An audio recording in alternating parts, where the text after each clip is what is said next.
Yo, yo, yo, yo, yo, yo, yo, yo, yo, yo, yo, yo, yo, yo, yo, yo. What's good, my people? It is me back again, Jason Gooner. Hope all is well with you and your families. Hope you all had a wonderful Christmas, New Year's, holiday season. Yes, people had a great time with the fam. Went touring around the United States. Trust me. Went to Florida for Christmas, New Year's with the family. An extended family, always a great time. And then had to go to North Carolina to play a football tournament. Well, I didn't play, my daughter played, and we went there to obviously facilitate her able to follow her dreams. So yeah, it went well. She was representing Georgia, ODP 2014, and they played against um, Virginia, New Jersey, and North Carolina, and they actually won all three games. So, yeah, very, very proud moment, and yeah, wonderful that she's able to, you know, test herself against others from other states, and yeah, long may it continue. So that was really it for the Christmas people. Long time haven't been on YouTube at all, so people you see me here. I'm all right. I am alive and well. Football didn't stop though, and I didn't stop watching football, but I didn't really have the time to really give you guys the content the way that I would like to give it. So I did not run out with any content over the holidays. But we are back. We are back. So I just want to, as we start the show, obviously bless up the people and who there. I don't know the thing set is you guys really make the shows fully enjoyable. I mean, I enjoy it because I love to talk about football, but at the end of the day, what really carries the show is you guys participating, giving your thoughts, dropping your score predictions. Yeah, and just having the banter amongst each other as well to add on to the banter that I might bring just talking about the football. So just want to big you guys up. You see right there, CK Dunbar. Have to big up one of the original them. 11 months he's been a member. Really, really massive respect to you. CK, hope you and the family had a wonderful Christmas season and holiday. You don't know, man's had to get right with the Arsenal kits. So we have the home, the 2025-26 home kit. You don't know. Yeah, and I got to post in the community the back of the jersey as well, because it's a ode to the channel. Yeah, so first bit of history as it relates to Arsenal and Jason Gooner TV is right here on this shirt. Yes, people. DJ Gigs in the building. Bless up another day one in the building. Wagwan Gigs. Hope all is well. Yo, the festive period is over as far as the Christmas season matches. And yeah, Arsenal is at the top. You see me? Up JG, long time no pass through. Big up yourself, Gunners boss. Just watch my Knicks get slaughtered in Detroit. Was not a good night for the Knicks. It hasn't been a good run of games for the Knicks. That's 4 in a row now, them dropped. So I'm saying the NBA Cup curse is real, you know. So I could see. Blessed New Year. Big up yourself, Jagons in a building. Yeah, man, another foundation, viewer and subscriber and supporter. Yeah, man. Congratulations to your daughter Journey, wishing her greatness. Respect Gunners boss. We appreciate that. Yeah, man, we appreciate that. As an essential worker, had to work Christmas, but still had some downtime after to spend with the family. That is it. That is it, CK.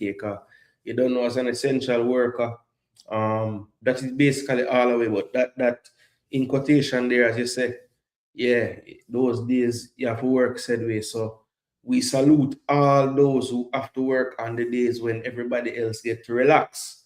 Yeah, have to big them up, have to big them up. Yeah, man, big up yourself, CK. But I love that you get some downtime, same time. Talking about the next, who are your top 5 point guards presently? That's a tough one. All right, so the greatest chef curry of the day night. Um, I would probably put as well Cade Cunningham in it. I would put Brunson in it. I would put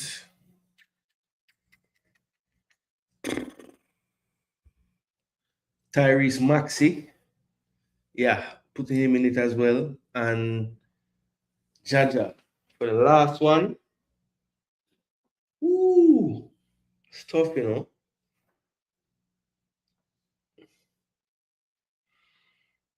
I know the Grizzlies not doing well, but Ja Morant is a beast. Luka, I wouldn't really call Luka a point guard though. I mean, I guess he'll handle the ball a lot, but I don't know.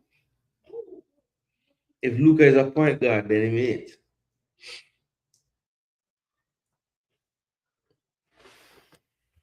Geek say Arsenal for second again. John Star, I must think about the point guard them, you know. Now get Andre Miller, not Andre Miller, what him name? My boy from Nuggets. Canadian Jamaican. I think about all time Nuggets point guard Andre Miller. How the man name start? Oh, Jamal Murray. In bad too. But I don't know if he like top 5 though.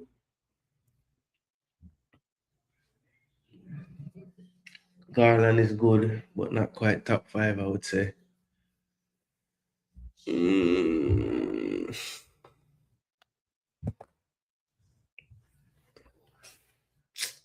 Yeah, but all right. Look, what we want to do, the festive period go on and we're never there. So we could just look on at least the game them, the scores them. So basically I would say from match week 17 we were here. Yep, Everton. All right. So from Boxing Day onwards, so I'll take a look before we get into the breakdown of this week games. Obviously we're on YouTube, people, so please do smash the like button, share, subscribe. Yeah, Jason Gooner TV. Yeah, man, back to football. Nothing wrong with a little, you know. Man's watch all sports. Did watch some basketball over the holidays. That was a wicked Christmas game with Knicks and Cavs. Extra wicked because we win. Extra wicked because we win, you know. Chilly. Big up, big up, big up, big up. Yeah, man. Both it's just in time for a quick festive match recap, you know. Just looking at the scores and thing. That's all. Nothing too in depth. We'll get into the more in-depth analysis once we preview the game then. But yeah, let's just take a look at that real quick. But big up yourself, Chile. Hope all is well with you and the fam over the holidays, you know? Yeah, back to reality. Today was kind of my last day out of reality. Tomorrow, back in the Gideon people, but you don't know, rejuvenated and refreshed. So we're ready the same way. All right, so these are the fixtures over the festive period. Match week 18. You see the dates 26th and to the 28th of December. So Manu got the better of Newcastle 1-0. And this game right here, Doru got the winner for them. Unlikely hero, as it states. But this 1-0 victory was Amorim's last victory for Manchester United. As you know, Amorim has been sacked. And there were 2 casualties as far as managers are concerned over the period. The other being Chelsea's Enzo Maresca. So some happenings off the pitch as well over the festive period. Amorim out as well as Maresca, but this 1-0 was his last victory for the club. Dorgu getting a winner. Man City 2-1 victory over Nottingham Forest. Reinders and Shirky, the 2 acquisitions over the summer, definitely getting the job done. 2-1 victory. Omari Hutchinson getting the goal for Nottingham Forest there. Hutchinson has been rejuvenated under Sean Dyche. Basically playing every single match. 90 minutes is what it looks like he's been getting as well. Arsenal getting a 2-1 victory over Brighton. In this fixture, Arsenal took a 2-0 lead. Own goals, doing their thing again. Before Gomez got one, and then Arsenal really and truly have to thank David Raya for getting them over the line. He had a crucial save from a Minte strike. I don't know if you guys remember that strike, but man, this brother made a rotted save on that shot. Big time save. Gonna beat Man City team, the Cavs. Yeah, that was a wicked game though. Wicked game. O'Reilly, Gabriel, no Gabriel plus Timber double Arsenal defense versus Liverpool. Wilson, Lafay, how will you rate this transfer? So wait, are you saying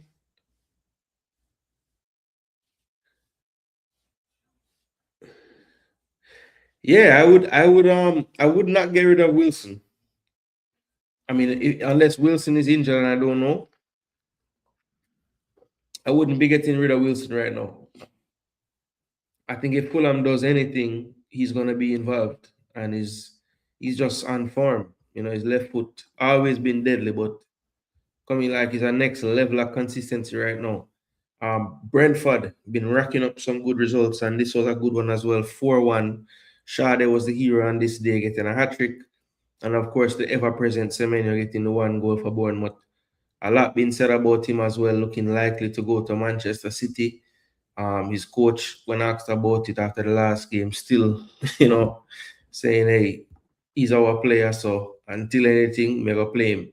And he said he's being very professional, and he looks that way as well in the games because you can't really see any difference in his effort level. Burnley and Everton had a 0-0 draw. Liverpool got the better of Wolves 2-1, but it was a struggle for them. Have to be honest, was not the cleanest game. Wolves ended off the game looking like they were going to get the equalizer. Liverpool did have some chances as well, but wasn't the most impressive display.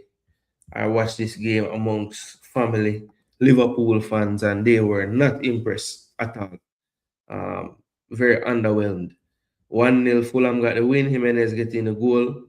I think it was Harry Wilson that got the assist there as well. So careful with your transfer, my boss. The man just keeps on getting on the goals or assists tally. Aston Villa had a big 2-1 victory. This was in their ongoing run of victories. 2-1, Watkins getting a brace there.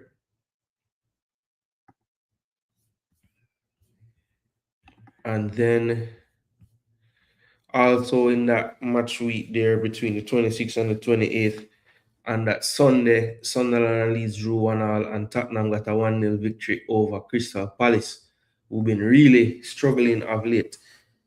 30th of December to the 1st was match week 19. You see the results: Newcastle 3-1, Chelsea 2-2 draw with Bournemouth, Everton 2-0, West Ham 2-2 with Brighton. Arsenal had the 4-1 victory to avenge the loss about 5 match weeks prior. That was the big statement win there. I think a lot of people would have looked at this game for Arsenal to be a potential issue, but Villa did have a couple of players out, and they weren't able to really capitalize on some earlier chances when Arsenal wasn't really playing their best. And I can honestly say the second half, especially early on in the second half, it was some of the best I had seen from Arsenal this season. So yeah, looks the performance was really good on the day, and 4-1. It was probably deserved at least a 2-goal margin of victory. So the 4-1 wasn't really a shocking result based on how I think we played, especially in that stretch. Watkins definitely had the consolation late. It was 4-0 at the time, but to be fair, Villa did get their chances earlier in the game. But once Arsenal kind of figured out what they were doing, they really took it to them in that game. Very good performance, I thought. So that was a 4-1, like I said, to the avenge the loss to them earlier in the season. United and Wolves drew 1-1. I think that was probably the game where the pressure really started to mount. Was not a good performance from Manchester United. They did get the lead, but Wolves definitely look like the team more likely to get the winner at 1-1. And that's not a good sign when at that point, Wolves hadn't won a game yet for the season. You see the other games on the Thursday, that match week, Palace and Fulham 1-1. Liverpool had a 0-0 with Leeds and 2 other 0-0s with Brentford, Spurs, and Sunderland and Man City. So that was the first time Man City was having a hiccup, in their recent run of Premier League fixtures. And it was at the Stadium of Light, where a lot of teams have had to settle for a draw, So Sunderland definitely proving that it's no fluke. When teams come into their building, they are going to make it difficult to get the 3 points. And then the most recently concluded match week now, match week 20. This is when I was in North Carolina. So most of these games I would have just seen the highlights, except for, of course, the Arsenal game, where no matter where you are, you find the time to watch the game. But yeah, Villa got a 3-1 win over Nottingham Forest.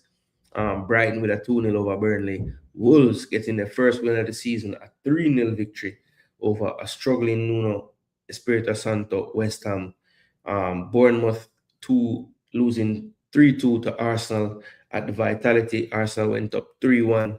Then Bournemouth scored one in about the 70th minute to make it 3-2. And it was a tight finish for that game, but 3 points in the bag for Arsenal. Then, of course, on Sunday, which was yesterday, Leeds 1-0 with Man United. That would prove to be the last time Ruben Amorim would take charge of Manchester United after some comments after the game. Said he was hired to be the manager, not the coach. And yeah, seemed to have said too much in that press conference. He was asked to see the exit. Brentford with a 4-2 win over Everton. Big win away from home. Hat-trick by probably the surprise striker of the season, Igor Thiago of Brentford. And Brentford have a pretty good record now of high-scoring forwards. When you look back at the history from Tony to Wissa, now Igor Thiago. I'm trying to remember, there's probably another one in there I'm forgetting. But yeah, they seem to always have a striker scoring a lot of goals. Newcastle got a 2-0 win over Crystal Palace. Their struggle continues in the league. Tottenham 1-0 with Sunderland. Fans growing very tired of Thomas Frank at this point. Fulham getting a 2-2 draw courtesy of Wilson goal again, and Reed with candidate for goal of the season. What a strike to make it 2-2 there after Gakpo had scored in injury time as well. So 2 injury time goals there. And then Man City, Chelsea dropping, taking the 2 of the points from Manchester City when Enzo Fernandez found the net in the 94th minute after good work by Malagusto down the right-hand side, beating Nico O'Reilly, who at about 3 different times in that second half looked like he was going to get subbed off. But injuries to other players on the pitch forced that not to happen. And in the end, I do think that it was his physical ability or lack of it that caused that chance to even happen in the 94th minute. So, looking at Pep bench, I'm trying to see what he could have done. Maybe a Rico Lewis comes on, not ideal. It seems like Pep wants to play Rico more in midfield at this stage, but, sometimes you have to do what you have to do. Clearly, they didn't have another defender to bring on besides a young Mfuni, but you do have Rico Lewis there. He has played left back before. Throw him on at that left back. Maybe Malagusto can't so easily beat Rico Lewis with the same move, But hindsight is 2020, but I'm just saying, Yeah, man, but Enzo Fernandez, we're thankful for that goal. So 2 straight draws going into this match week 21 window. And that's really how Arsenal now has amassed a little bit of a lead, because the table is looking like this.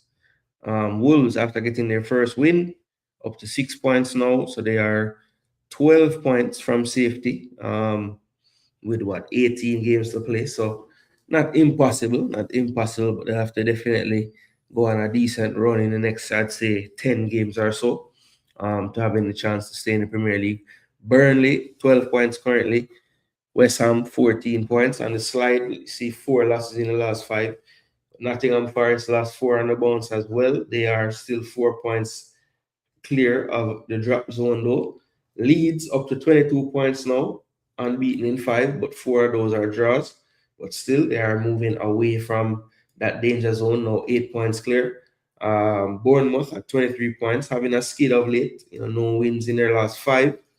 Um, they're on 23 points in 15th. Then Palace as well, sliding down the table. They have been as high as, I'd say, 5th, I want to say, at points. In the season, they're now down to 14th on 27 points. Spurs on 13th, sorry, on 27 points. Everton, 12th and 28 points. Fulham and Brighton all on 28th, 11th and 10th. Goal difference separate them. Newcastle, 29 points in 9th. Sunderland, 8th now, 30 points for them. They are on equal points with Brentford, but Brentford have a slightly better goal difference. Brentford 3 wins in the last 5, unbeaten. Manchester United 6th position, Chelsea 5th position, both on 31 points. Both will be operating with interim managers at the moment. One game played by the interim for Chelsea, or caretaker as you want to call it, and he was able to get a draw at the Etihad. Good result for him. Man United will play their first game under their interim, and it's looking like it's going to be Darren Fletcher for this game. So quite interesting. Chelsea and Man United only 3 points off the top 4 currently, and they have parted ways with their managers.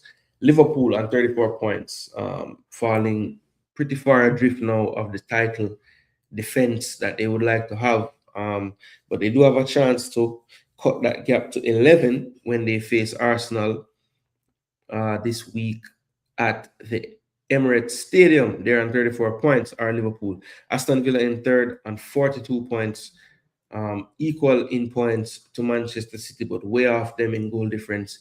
Man City on 26, plus 26. Aston Villa on plus 9. Arsenal leads the way on 48 points after 20 games played, with a plus 26 goal difference as well. 5 wins on the bounce, giving them a nice 6-point gap over their closest rivals right now. So let's get right into the weekends. What we have to look, well, not the week, but the midweek's news. First and foremost, let's just take a look at the injuries and see if there's any new news that we have to talk about going into the week. All right. Yeah, I would do the Gabriel one. It's the second one I don't really think I would do, to be honest. With 19 games remaining this season and a 6-point lead, what's your expectations for the team?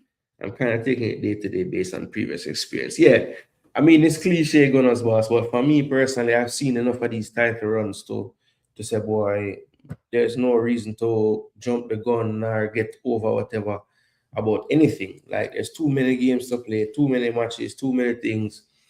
All I will say is this. There have been a lot of times when we're going into these runs and I'm saying, we might need something else to get it done. This is the one time where I can say we don't need anything else. We just need for the manager, the players to do the right thing, play well, don't give away anything, don't just give away, don't have a full entire game this season where you look back and you say, yo, we just play horrible for 90 minutes, because we have had title runs in the past where we can look at games and say, yo, we played like complete crap that game. Never do anything, not even a spell. And we just can't have those moments this season. And I honestly feel like with the squad that we built, the players we have, as long as the coach presses the right buttons at the right times when he needs to, we should be right there, bro. Right there. But I am taking that approach though. Day by day, game by game. Like, not going to overreact to 2 draws from City when we know them can reel off 6-7 wins, So let's have to go game by game, bro. Sanchez, is he gonna be back? That's the question. Is Sanchez gonna be back? Gabriel, Thiago, Timber. I don't mind Thiago. Verts, Saka, Cunha, Foden, Lafay, forwards, Haaland, Thiago. Well, I wouldn't have Verts because I would probably double up. Like, what's your third? Who's your third forward?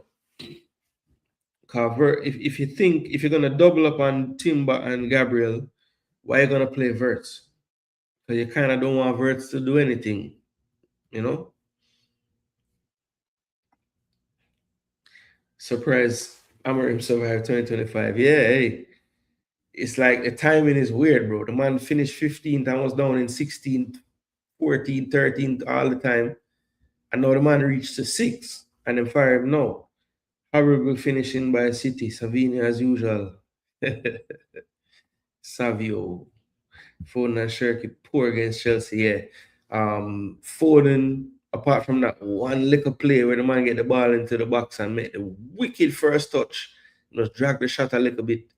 It was very quiet. And Shirky, when he got into dangerous areas, he just seemed a bit off, like timing wise, like people just nicking it off of him foot and yeah.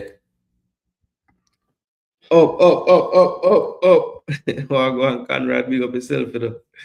Yeah, but blessings, blessings, blessings. Hope all is well with you, bro. Don't know the thing, go.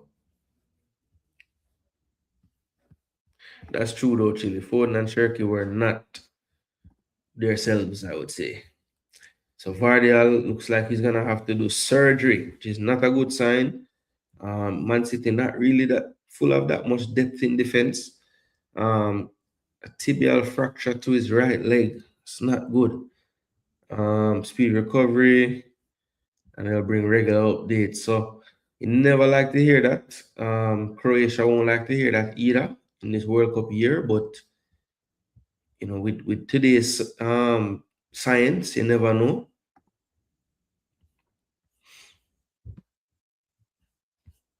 Looks like Kudus will be ruled out as well. Going for a scan to clarify.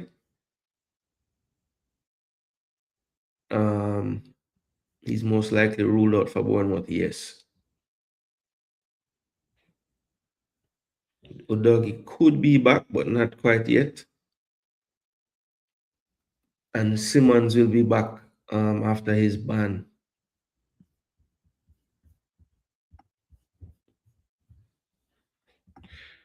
So Tati Castellanos, who came over, former NYCFC.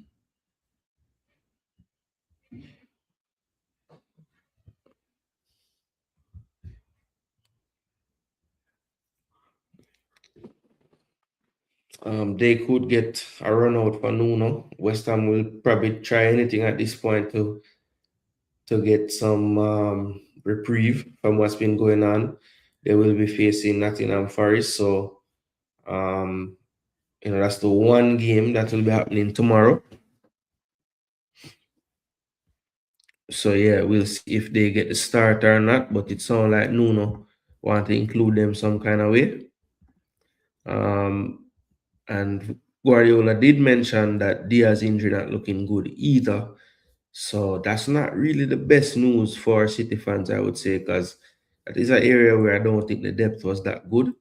And Slot also confirming yesterday that Ekitike looks like he has picked up some kind of injury. Let's see if I can find the actual quotes on the injury. Hold on 1 second. Okay, here we go. You go travel because he felt something during the training session, so he went for an MRI scan, and we got the result when we were flying.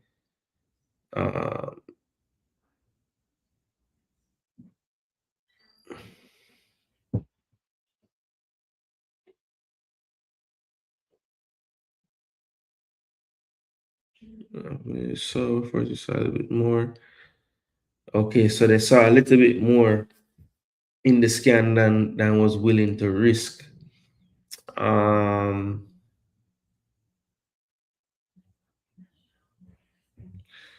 Yeah, and he's complaining about, Isak being out and that causing strain on Ekitike and this and that. So, yeah, Slot looking like he's having some issues with the players them being out. But yeah, that is pretty much it for the team news or the major team news. Vardial and Diaz look like they're gonna have some issues.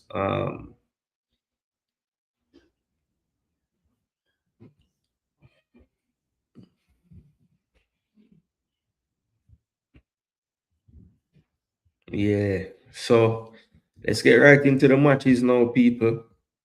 Match week 21. They know this week is Premier League matches. Then this weekend coming up is I think it's a FA Cup weekend. So probably won't bring any preview for the FA Cup. So might just do some content around all things football that weekend. Maybe just have some open shows. I was thinking trying to have some different type of programming this year. Maybe do some shows where we just talk about best lists, like I don't know, just come up with something, best right wingers at last 20 years or something. I don't know. Best forwards period over a time frame. Best forwards ever. Just have the discussion. And at the end, just create a list and have it there documented, the list that we'll come up with. So nothing groundbreaking, nothing brand new, but just from my perspective. And who knows, when it comes from my perspective, maybe it's considered groundbreaking. You never know. You never know, my bro. But yeah, week 21. The last time we did this was week 17, people. Missed out a good 3 weeks of the campaign, but hey, you always know my motto, people. Family, family, family, family. All right, let's see. Yeah, man, blessings.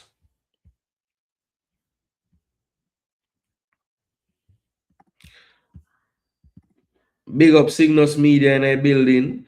5 months I'm hearing for Vardiol, most important defender. Yeah, no Diaz, no Vardiol is problems. Nico was looking tired. 8-0 at Afghan. Yeah, it's rough. Of course, Ekitike gets a knock in time for Arsenal. Yep, right in time. So I'm thinking, I don't even know what I'm going to know. I guess, I don't know. I don't know what the plan is. Bless up, float. Oh, go on. Yeah, man, there. All right, yo, people, hold on them. I have to go find, just realize I don't even have a pen on my desk. It's crazy. How is that possible? I'm soon forward. I'm gonna the commercial break.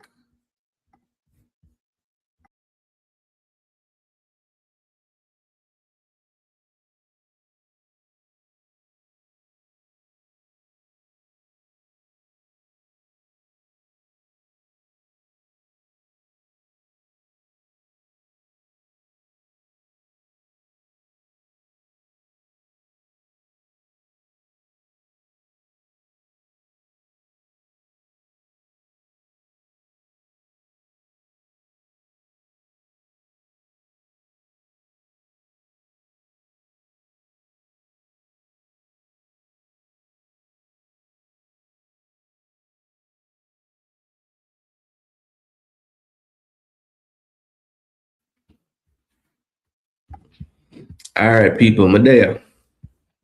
So when we're ready, let's get down into the business. So star. Swear somebody write this from Shirley, I know. People, while I write these down, smash the like button, leave your comments in the comment section. Let me know how your holidays went. Everybody, family sort out, whoever family for sort out. Everybody who not a family, did you get what you wanted from your family? It's not about gifts, people. Did you get to spend time with your family? That's the main thing. And if you did you do it without fighting them every day? Did you actually enjoy your family being around? Those who don't get to spend time with them family all year, somebody like myself who kind of live away from the immediate and extended family where me live, the holidays have a different type of meaning because without those times, it's like we don't really get to spend enough time with those people. So yeah, it's just a reminder that um it's important to just switch off for a little bit and make sure you be present for your family and talk to them and see how them been doing, and it's important, man. Yo, Jordan, night building. Oh, go on. Hope you're ready for the battle on Thursday. Browns rookie Shador Sanders has shown flashes outgaining fellow rookie Dylan Gabriel by over 350 in their last 4 starts. Brother, that coach from Cleveland need to be studied. How much he made on Shador this season, man. Wickedness.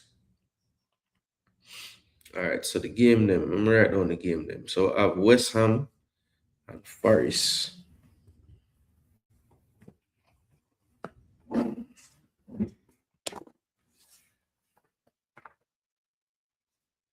West Ham.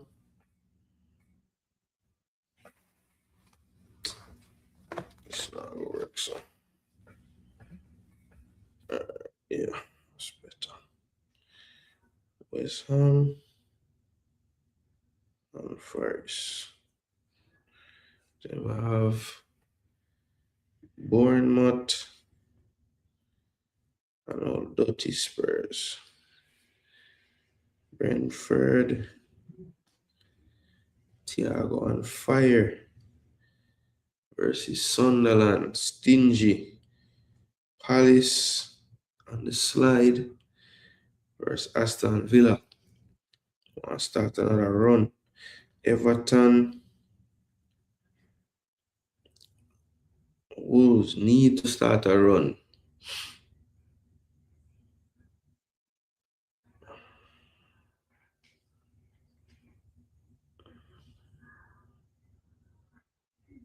What? London Derby, Fulham, Chelsea.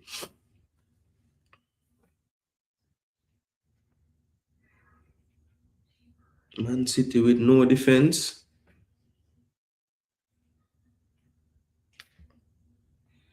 Burnley. United. Newcastle. Leeds. It's a beef. And Arsenal, Liverpool on Thursday by itself. All right, so that is the fixtures for the week. Lovely. So Chile there. And I see Red Skull. A skull there. Wednesday. No, Wednesday I'm not free because I have to take my peeps go to the airport. Because I'm not cut yet. On Wednesday, I take them at the airport and yeah, so hour to the airport, hour back. In a day. I think we go earlier on too because I think moms want to do something in Atlanta before we cut out and go airport. So all day on the road Wednesday thing, We say Kanye's did the float. Mad. They don't go Florida, they made up for go North Carolina, bro. Julia tournament.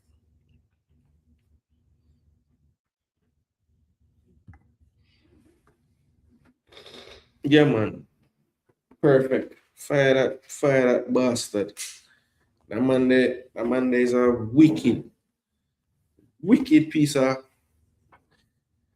man, bad mind. I mean, I like for say that about things, but him definitely bad mind.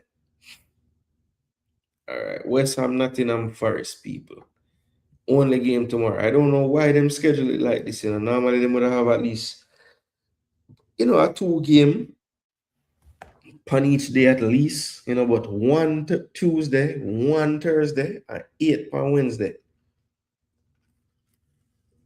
And that's probably due to like,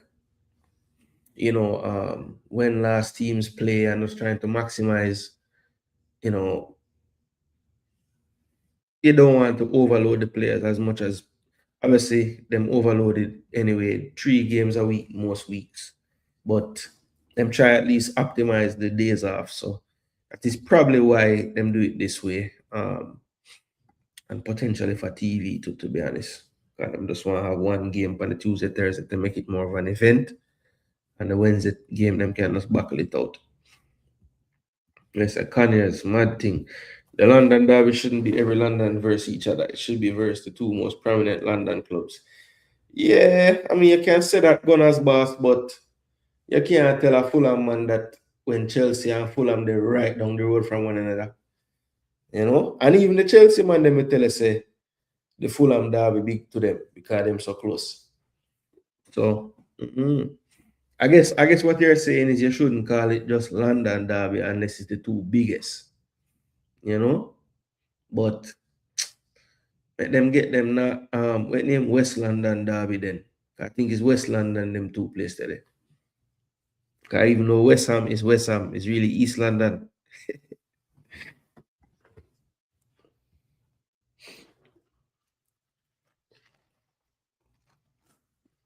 And I think you can correct me if I'm wrong, but I'm pretty sure West Ham is East London. Even Nottingham Forest in London too. It's a London derby this too. I mean. All right, well, you see the fixtures. You see this fixture right here. You see the preview. You see the form of late. Both teams have 4 losses. Just like Forest 4 have come in a row. Now, in this last 5 games, though, Forest have the 3 points against Tottenham, 3-0 home win. The best West Ham have done in the last 5 is a 2-2 draw at home to Brighton. Let's take a look at the stats, though. So, as you can see, the form as of late, very close, and so is the league position. But they do have a 4-point edge. And Nottingham Forest Nottingham Forest over West Ham right now from 17th to 18th. So it's imperative that West Ham close that gap with a 3 points in this one. You see the goals pretty close. West Ham scoring 2 more. And remember, it's 20 games have been played now in the season. So both of these teams not really prominent goal scoring teams. They both have lost 12 games.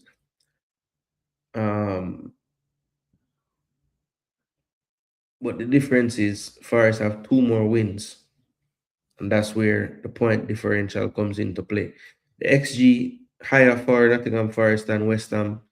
And 3 clean sheets for Forest, a team that got over double digits last year. West Ham only 1 on the season that has come under their manager now, Nuno. You see the meetings before this, they've played 15 times. 7 wins for West Ham, 5 for Nottingham Forest. Last time they played in the stadium, Forest did beat them 2-1 May 18, 2025. But earlier this season, West Ham got the better of them 3-0. This would have been, I think, under Ange, if I'm not mistaken. And yeah. Oh no, sorry. This was when Nuno was there. That's right. And of course, now Nuno is managing the opposite team. so the man play Forest. The man played against West Ham as Forest manager. West Ham beat them 3-0. Potter gone from West Ham. Now Nuno gone from Forest. And now Nuno is hosting Forest as West Ham manager. Well, this is a madness. This is a madness. Well, he's hoping that the fixture can go 3-0 again for his team. And that would mean that it's a exact result as the first time they played this season, which was a 3-0 to West Ham. So yeah, that's what he'd be hoping for. You know, both of these teams don't really score that many goals over the course of the season.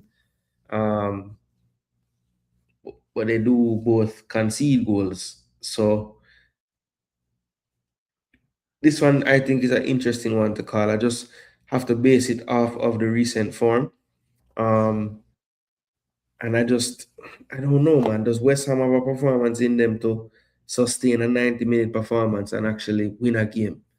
I don't know if I see that in them right now. So I don't see it. I don't see it, people. But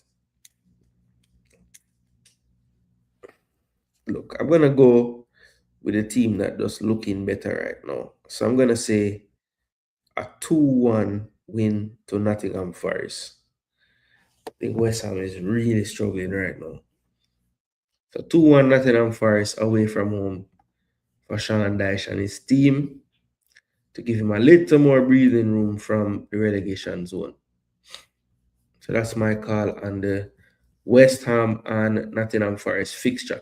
Now, as I said, it's going to be a loaded Wednesday. 1, 2, 3, 4, 5, 6. 6 games at 2:30 Eastern and 2 at 3:15. So, of the 2:30 games, Bournemouth and Tottenham, that's the first one listed here. So, the stats for these two, 15th and 13th. So, another matchup where they're pretty close in the league. 5 wins for Bournemouth and 8 drawn games, 7 wins, 6 draws for Tottenham. Both have 7 losses. 31 goals for Bournemouth, 28 for Tottenham. Let's see. Bournemouth do concede more, but you see the expected goals way up at 31.68. Tottenham far outperforming their XG to get to those 28 goals. So that's an issue for them. Chance creation. Also, their expected goals really low. You'd want it to be, up there closer to Bournemouth, 28, 29 at this point of the season. But they are struggling to create, I think, in the matches. 7 clean sheets for Spurs, 5 for Bournemouth, and that could very well be the difference in the points so far this season. Bournemouth really struggled to keep clean sheets, not concede a lot of goals of late, especially. I think that's been the turnaround in their results. Let's say from their first 10 match weeks to the second 10, just have not been able to have sustained defensive performances. And I think that's been a big issue for them. Tottenham Hotspur, they have been up and down, draw here, win here, lose. It's just been up and down all season long. It's only good enough for them to get in 13th position. You see the last 5, only 1 win, 2 draws in that last 5. So away to Brentford, Sunderland as well. One thing you can say about Spurs of late, though, they have been pretty stingy, only giving up 1 goal, or a clean sheet the last 3 games. I think 2 goals conceded the last 3. So getting a little more stingy on the back, but it is all defensive for Tottenham, not creating enough over the course of the season, especially most recently. And they'll have to turn it around. I think Brentford has proven formidable in terms of their attacking. And if you don't give them any threat, sorry, not Brentford, Bournemouth, formidable in terms of their attacking. And you really need to put pressure on their defense for them to make some mistakes. But Tottenham haven't been doing that enough to teams. So let's see how this one plays out. I think Semenyo will still be around, so that's good for Bournemouth. I think Bournemouth.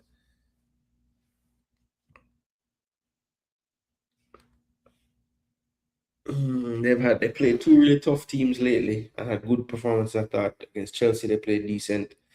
Against Arsenal they played well as well. I just think they might just be due for payoff for some of these better performances lately. And Tottenham might be the game for that to happen. Tottenham is so unpredictable, man. They'll go away from home and win 1-0 or 2-1 or something. You know what? Smell a draw. So I'm gonna say 1-1. Bournemouth and Tottenham will end 1-1. That's what I'll go for. I say hometown rivalry should be considered different. Forest 2-1 to Chile. Yeah, I agree with that one there. And Cherries 3-2. Yeah, I was gonna go 2-2 or 1-1, so I went 1-1. Cherries concede a lot, but Tottenham wordless. You see, Tottenham have the historical edge, 10 wins to 4, 3 draws.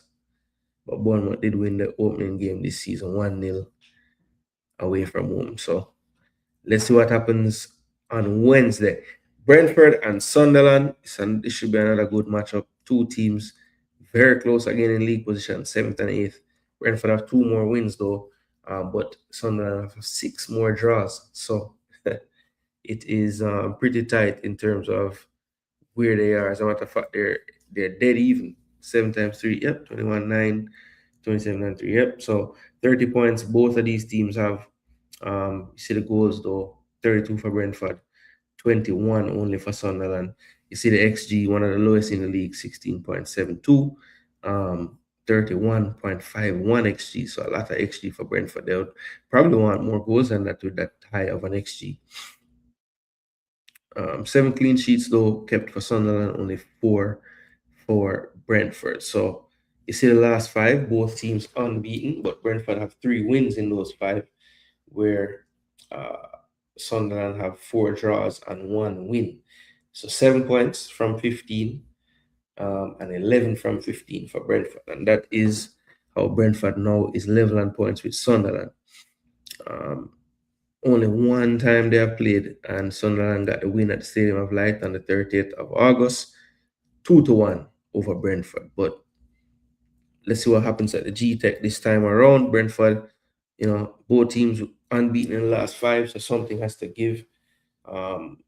I want to say that Sunderland and Brentford are going to draw.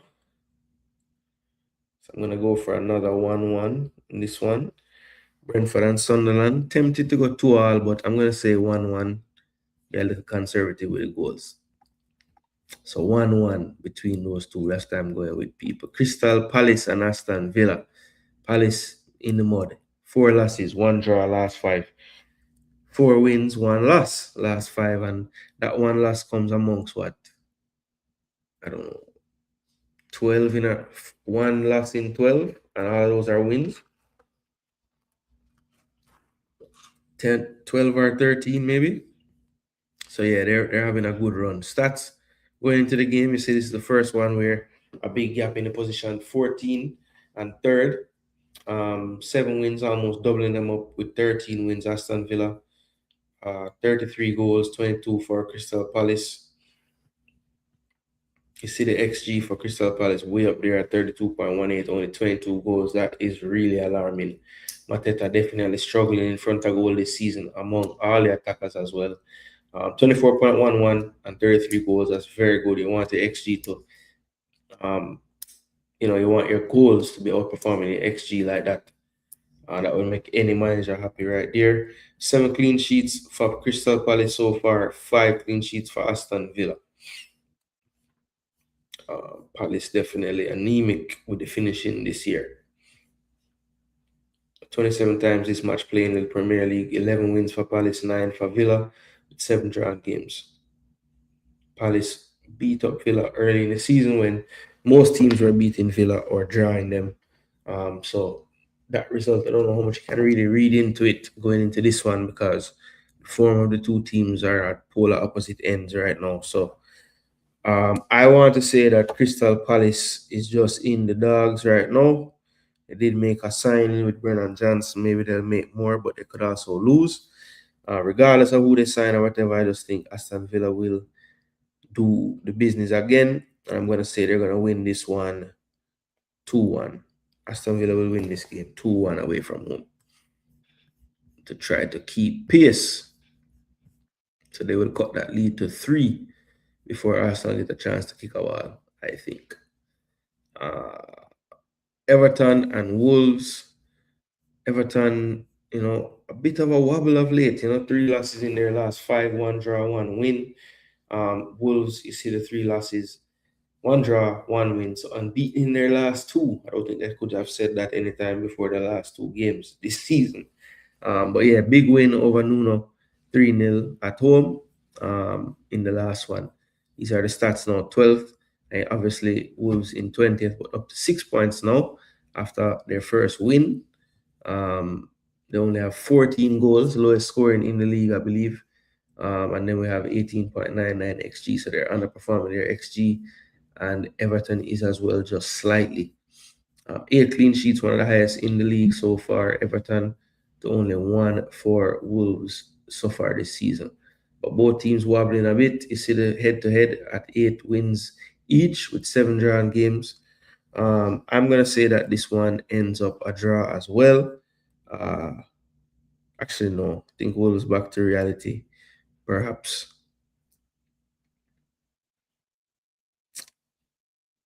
Nah, you know what? 1-1.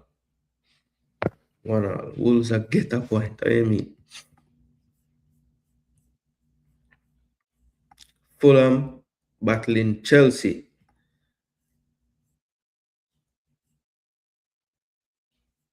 11th versus 5th. Both teams have 8 wins, but 3 more draws for Chelsea. So they have a 3-point lead. 33 goals, 28 for Fulham. Pretty close there. You see the XG though. Chelsea up at 34.86. I would like their goals to be higher right now. 23.06 for Fulham with 28 goals. That's a pretty good ratio of goals to XG. 5 clean sheets for Fulham, 8 for Chelsea. Fulham had a 3-win. They had a 3-game win streak, then drew twice with Liverpool and Crystal Palace, so they're unbeaten in their last 5. And then we have Chelsea, who have 1 loss in their last 5, but only 1 win as well with 3 draw games. So 6 points from 15 versus 11 from 15 for Fulham. So they've gained 5 points on Chelsea in the last 5. You see the head-to-head, only 3 wins overall. Chelsea have 3 defeats. Chelsea have suffered to Fulham in the Premier League since playing their 37 games in the season or the historical series. 11 drawn games earlier this year at the Bridge. Chelsea won 2-0. So let's see if at Craven Cottage they can return the favor.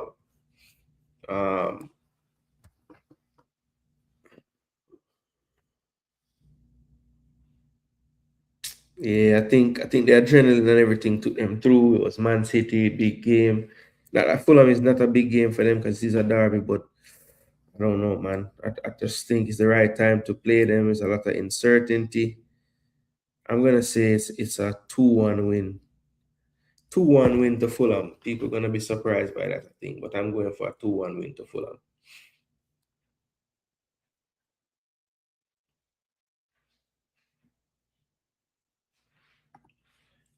According to the coach, yes. Brentford 1-1.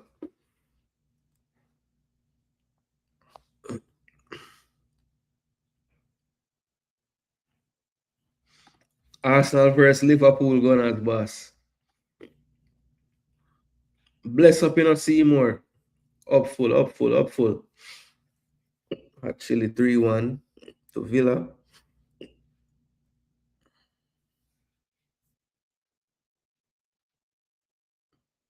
Yeah, man. Man United give them the little boost, Everton 1-0.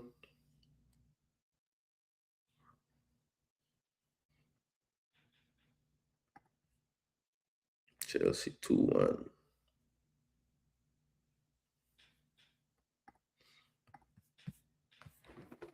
Yeah, man. I think I figure out Chelsea now, man. Big game them, upbeat. Everybody else, in the end of the walk on.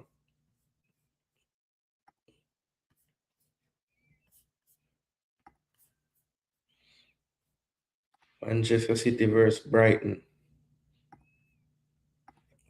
No, 2nd and 10th. Almost double up the wins as well. 13 wins for City, 7 for Brighton, 3 draws, 7 draws for Brighton.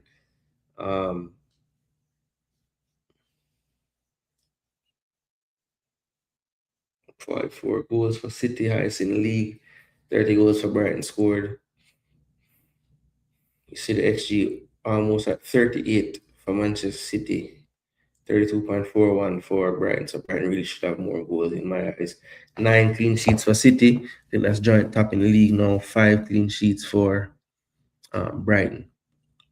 Man City 2 draws in their last 2 after reeling off a long run of wins.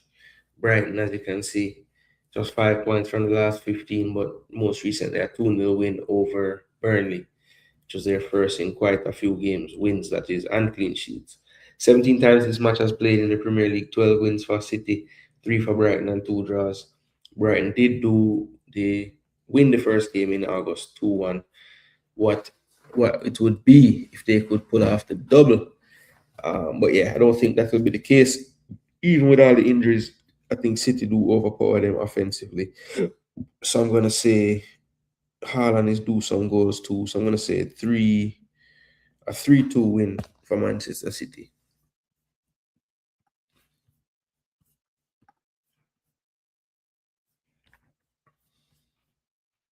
Yeah, I'm going to say a 3-2 win for Man City.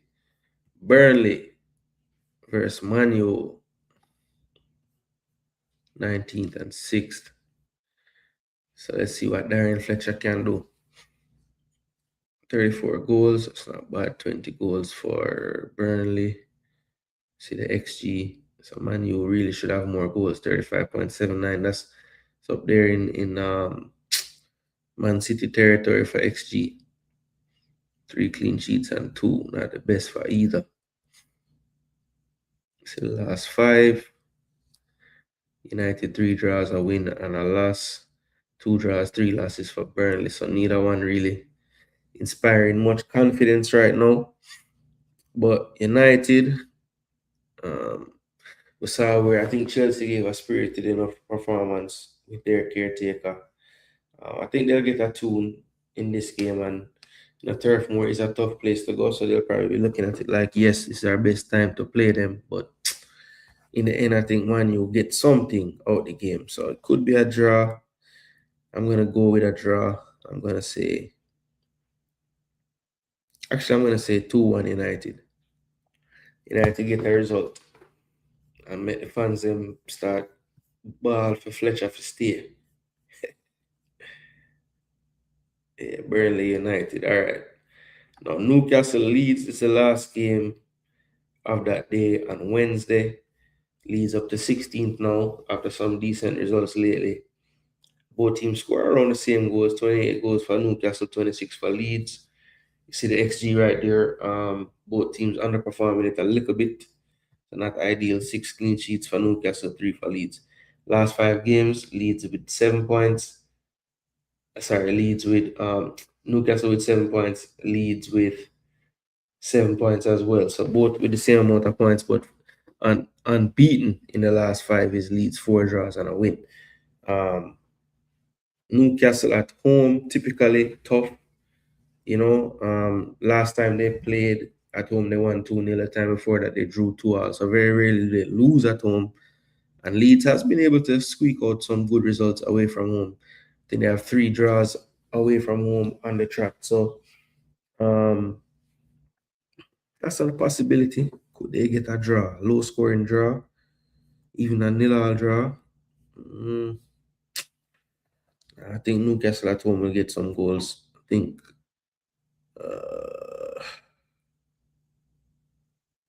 I'm going to go 2-1 to Newcastle.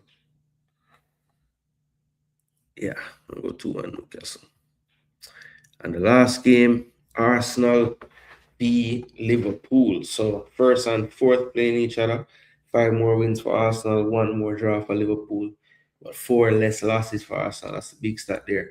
40 goals, 32 goals for Liverpool.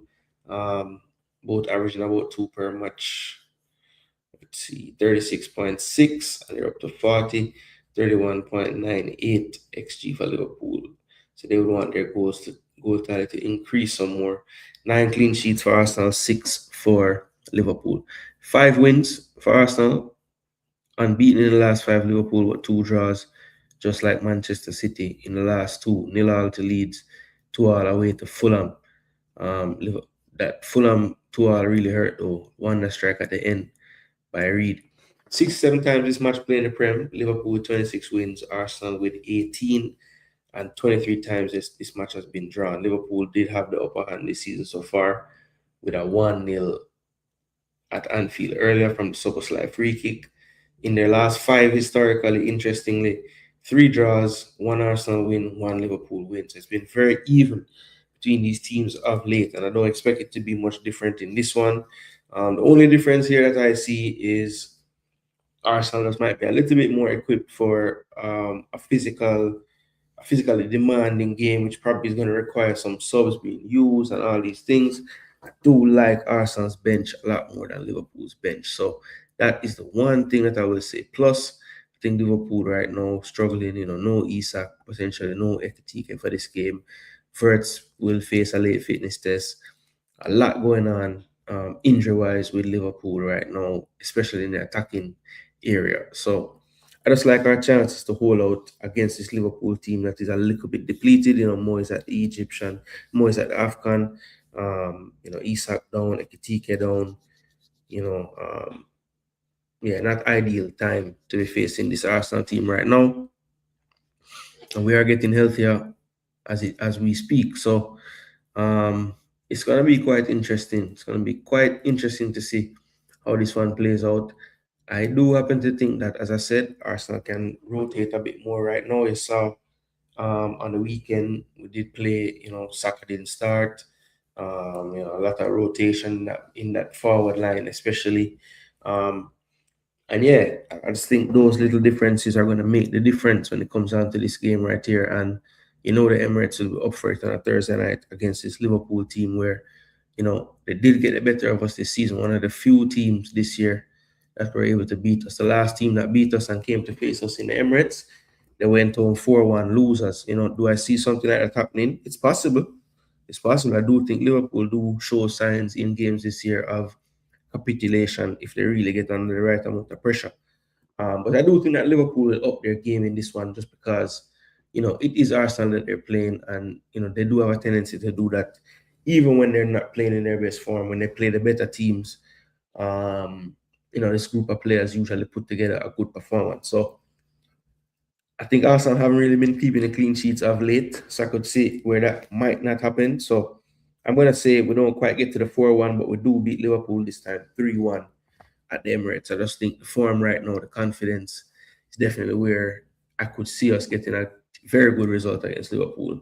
And I just don't think Liverpool is quite where they need to be to, if we play well, right, how we've kind of been playing off late in terms of performances, I don't think Liverpool can mess with us right now. I just don't think they have the tools that are needed.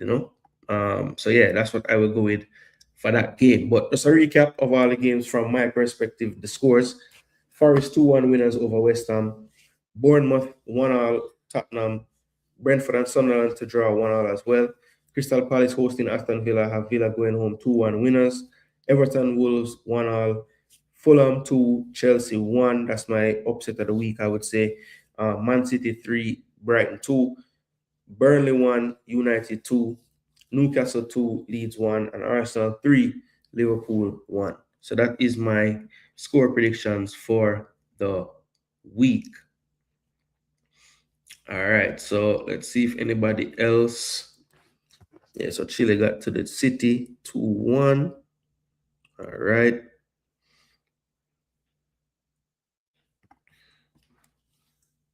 Liverpool 1, Arsenal 2, Chelsea 1-0, City 2-0, United 1-0. All right. We say, man, you unbeatable after sacking the coach. My gosh.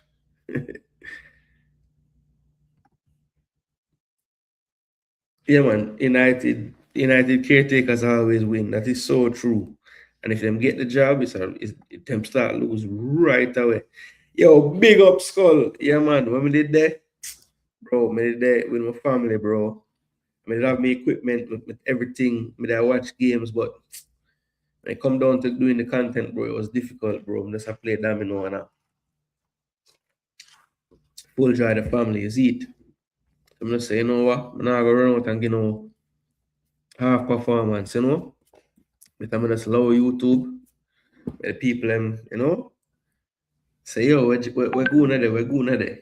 And see that 24 lovely people on a Monday night just there, a reason and I talk about the ball game. But yeah, I hate that, we go through the game them. So you don't know if you want to drop your score predictions, you can drop them now in the comments. And I will definitely make sure to write them down.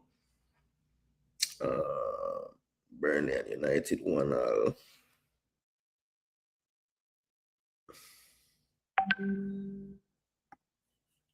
Biro.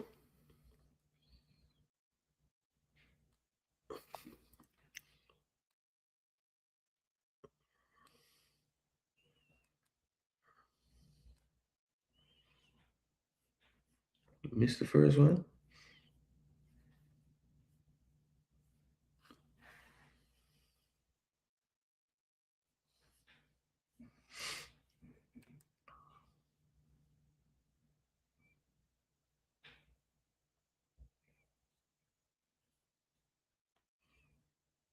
Okay, so 2-1.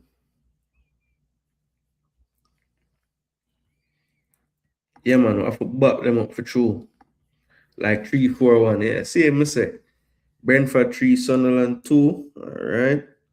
Biro G have fired them off. Chile said 2-0 to the Gunners. I think we're going to win by 2. I just feel like Liverpool are going to score 1 goal. Villa 3, Palace 1. But Biro G, you skip the first game tomorrow, man. Everton 1, Wolves 0. Fulham 1, Chelsea 2. City 2, Brighton 0. Burnley 0, United 1. Newcastle 1, Leeds 1. Pristine, I'll send the pick, alright. Big up yourself, Pristine, every time. Big up yourself. Let's see if I miss Biro G first one. I think so. So Biro G give me the whole of them except for Arsenal, Liverpool, and the blowout West Ham Forest. It's them 2 games there alone, Biro G. I'm have the whole of your scores, bro.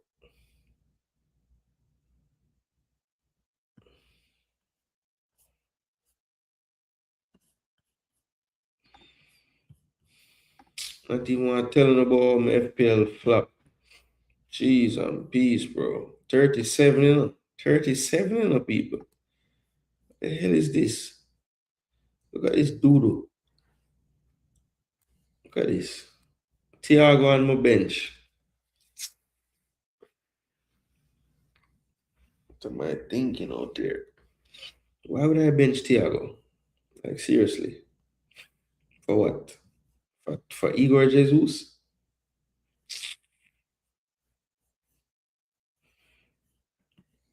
Another one rotted thing. Yeah, bro, it was a rough week, trust me. But somehow, yeah, see? Drop out of first in 3 leagues. Now I'm going down to 20th in another one, yeah. Really bad.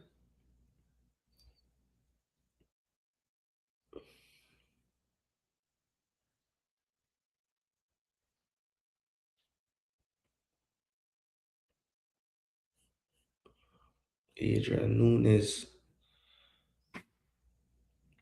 No worry, man. We have all kind of tricks now for the second half. Wild card and somebody passed me in a King of Jamaica. Reason boss himself. Jeez and peas. All right, we're tied. Somebody passed me in mass. 30-point lead now. Saskatoon City. Waffle down a forward for me. Jeez. Mass. 50 points. Woo. People, them a try forward, yo. 37, man. Not good enough. I'm never change nothing. I forget for change my thing. Somehow I rig my league. Nobody can demo. Can't let demo catch me, people. Where they in it? Sports DTM. Somehow I still a lead something. Why? Don't worry, man. I'm gonna get a one chance this past week, man. True, I forgot. But I'm on point this week, people. There. What? Are you for El Paragona's boss?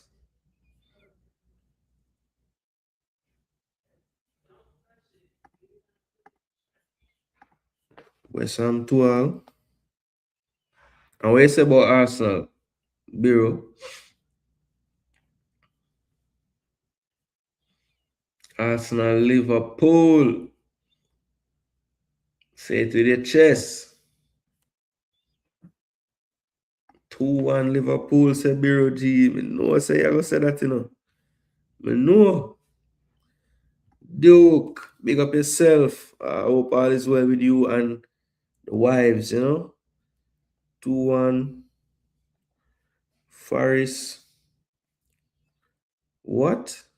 3-0 Tottenham. My gosh. 1-1. Brentford Sunderland. Best thing you say from night. 1-2.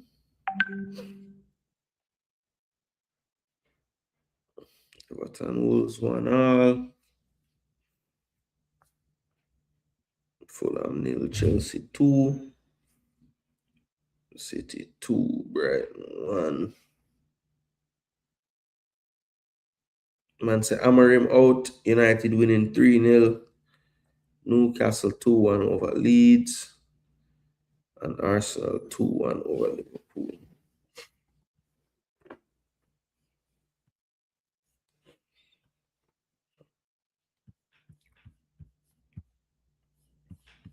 Well, people, I'm not holding it. As I say, it's back to reality tomorrow. So tomorrow we'll be going back to work, get back into the groove of things. So yeah, we'll have to get back to reality at some point, people. The vacation must be over, but you don't know. What I did learn over this holiday season is the importance. Well, I knew this already, but it just reinforced the importance of getting that family time in, being around family, enjoying them, holding a reasoning, holding some joke, having some serious convos as well. That's important too. But yeah, all of it, and just making sure that live you live in those moments and you appreciate them, because as the years go by and you realize certain family members not there anymore. For some that hits harder than for others, and there were those moments, those serious moments as well, that make you reflect and just make you really give thanks that you might be one of the lucky ones to still have certain family. So yeah, for sure, people just cherish the moments, cherish the times, take a lot of pictures to keep the memories, and yeah, that's big. That's big. So I missed the discussion. Amarim sacking, good move or bad move for Man U? Look, for me, I don't really think the move made much sense or the timing of it, to be honest, because as I said earlier when I was talking about that game this week, Amarim had a season where he was doing terribly. They were flirting with relegation. In the end, they finished 15th.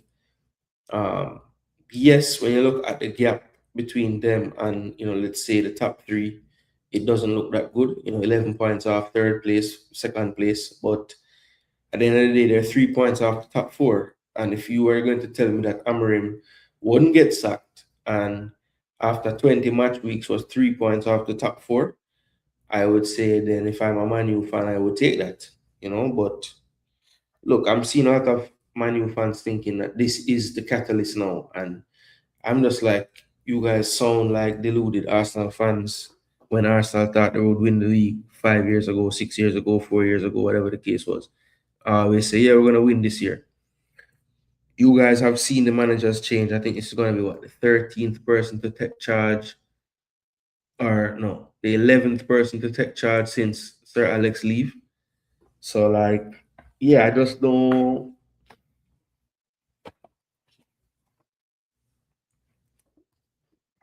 Yeah, he's also 3 points from 12th, but he's not 12th. He's in fifth. So, or sixth, whatever it is. So, bro, I don't know, man.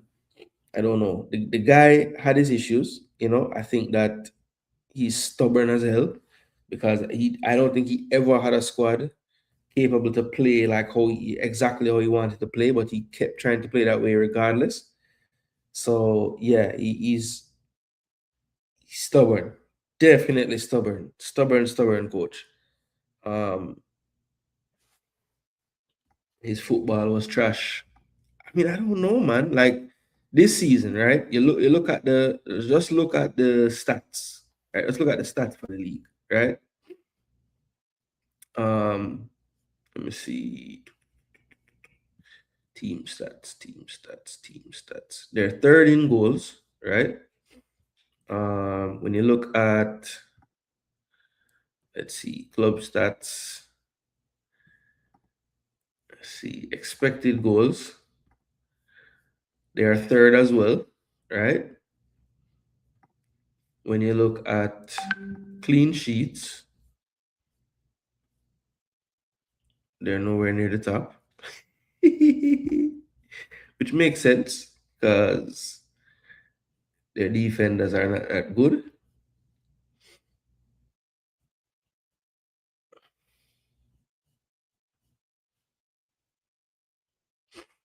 But yeah, expected goals, they're right up there, top. So I don't know why you think his football was trash per se. I mean, he know how to get his team to create chances. They were creating chances, you know. I just think where I saw his deficiencies was in-game stuff. Like you guys have a lead, and he just gets so worried that he'll take off attackers, bring on defenders. So predictable with the changes of someone in the back three at certain minutes in the game. Um, and I was just never a huge fan of that. Like, premeditated defensive subs. Like that just has to be more about how the game is going, and I don't know. That's just me though.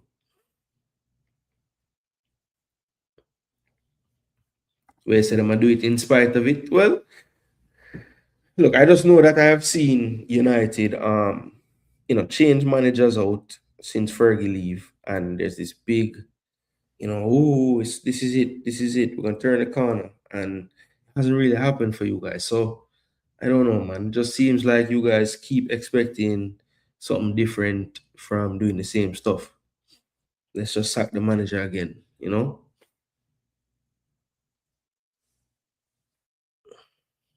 But hey, let's see. Maybe this time, this will be the one. This will be the person that really make a difference. Who would you like to see manage them? You have anybody in mind that you want them to get, Duklan? Let me know. And if any Chelsea people in the show right now, let me know who you guys want to see manage Chelsea. I know that it has been pretty much going around that Liam Rossinia will be taking over. He is the manager from the City Group. So that is what it's pointing and looking like is gonna happen, but we'll have to wait and see on that one. Apparently, if it's gonna happen, it will happen next week, I believe they said. Aston Villa 2-1. Right, I got all of yours pristine, big up. Float. Got all of yours. Kept Ole and back in the transfer window. So of all those managers you guys would have gotten rid of, Ole was the one that you think they should have really backed. When I say Rudolph speed to Chelsea. Well, me see a man post a thing today say welcome to Man United, Craig Butler, so but I wait for the one about speed to an next club car. Usually them two is like a competition thing. It's like a competition thing. So once you see a speed one, you soon see a Butler one and vice versa. But we don't see it yet. Maybe it'll forward soon. But yeah, people, I'm not holding as I say, tomorrow work week, respect to those who just forward and just drop in them scores real quick. But I don't know if the show happened to end and you don't drop your scores yet, just drop them in the comments under the video, whether it's the portrait mode or landscape mode. I will see them. So yeah, we will definitely jot down the results and see what are going. I'm going to have a review show on Thursday this week after the Arsenal-Liverpool game play. All 10 matches in the game week will play. So we'll forward again with the review, full analysis, full breakdowns of all the games. And who knows, maybe some more firings to talk about of some managers. You never know. Well, our interim coach has two sons in the first team, so he's not far from Butler's vision. Yeah. Well, at least that man from Manu, play that Manu, and I think if you ask him to produce his coaching badges, he's not going to give you a story. So there's a difference still at the same time. Anyway, people, big up on yourself. Thanks so much for tuning in. I'm Jason Gooner. This is Jason Gooner TV. I don't know in the kit. Yeah, you see the detail. You see the A.